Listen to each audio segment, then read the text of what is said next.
So this morning I'd like to talk a little bit about what it means to be a freelancer, to be an artist, a working artist.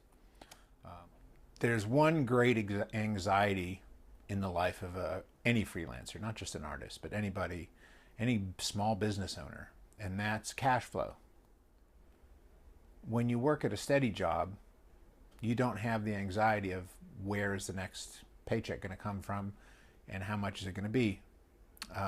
You have the great comfort of being able to plan and budget. For a freelancer, that uncertainty is very strong. You don't really know where your next dollar is going to come from, or very rarely. The way the shape of it tends to be either you get a lot of work and then you're really busy and you're crushed with deadlines and all of that.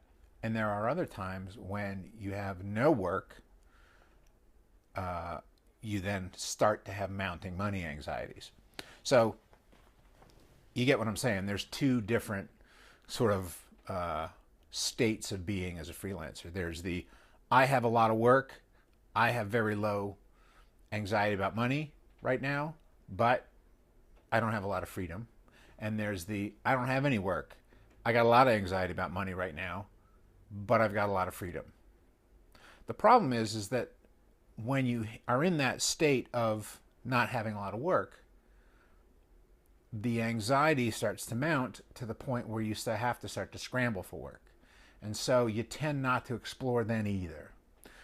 When you're really busy, you're not exploring. And when you're not busy, you're also not exploring. That's something I'm trying to work against now. I'm trying to sort of trust more, baseline trust, so that when I don't have a lot of paying work, I'm exploring, I'm growing, I'm using that time to do the thing that's very important to me, the reason that I preserved this freedom. But the fear gets very intense. I'm sure if you talk to any artist, they'll tell you. The fear of running out of money, of not having another job come in, gets very intense very quickly. There seems to be a popular conception that artists like have a lot of money. Once you're an established artist, it's not true. Or it's true for very few people. I don't know any artists who are like that. Let's put it that way. I know a lot of artists who are very successful, and I don't really know any of them who are in that position of really not having to worry about money too much. So that money anxiety is always there as an artist. And if you're a young artist, just be aware of that going in. Do you have a high tolerance for that sort of anxiety?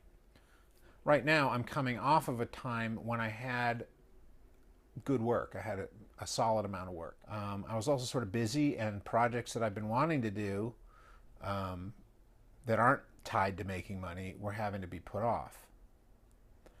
So now I'm moving into a moment when I don't have any work. I really don't have any work that's immediately paying work. Now I can start working on my series of plein air paintings, or now I can work on the game that I'm working on. That really is what this whole thing is supposed to be about, is to clear time so that I can explore and grow as an artist. The problem is that I wake up and what's there in my head? Ooh, I'm worried about money. You know, I go to CrossFit this morning. I'm working out, and I'm in the middle of my workout. What am I thinking about? I'm thinking about, oh, when I get home, I better get some jobs in. Letting go of that fear is really hard. But like I've spoken about earlier, the needs of the creative process require that you not be in a fearful, distracted state. I'm going to read something again. This is obviously turning into a book review kind of thing.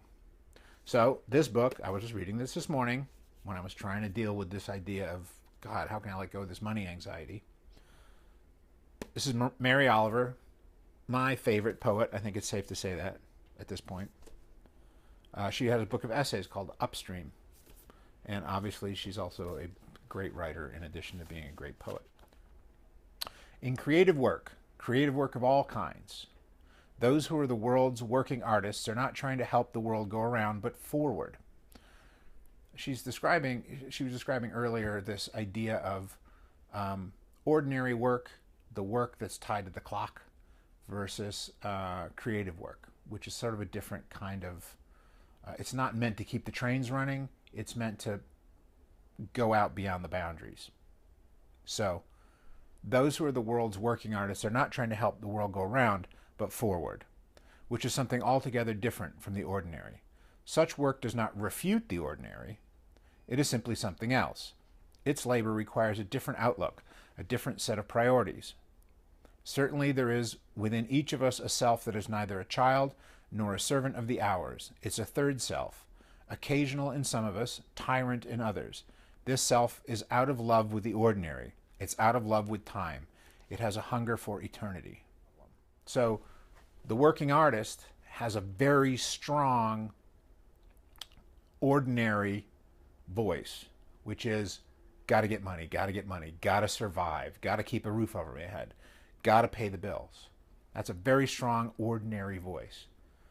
And it's in direct opposition to the voice of the explorer. So my commitment for the day is to try to trust, to maybe take a few minutes to reach out to some people, and then just trust and let it go and try to do my exploration work while I have this lovely gift of time to do the thing that I want to do. Anyway, I'll let you know how it goes. Thanks for watching.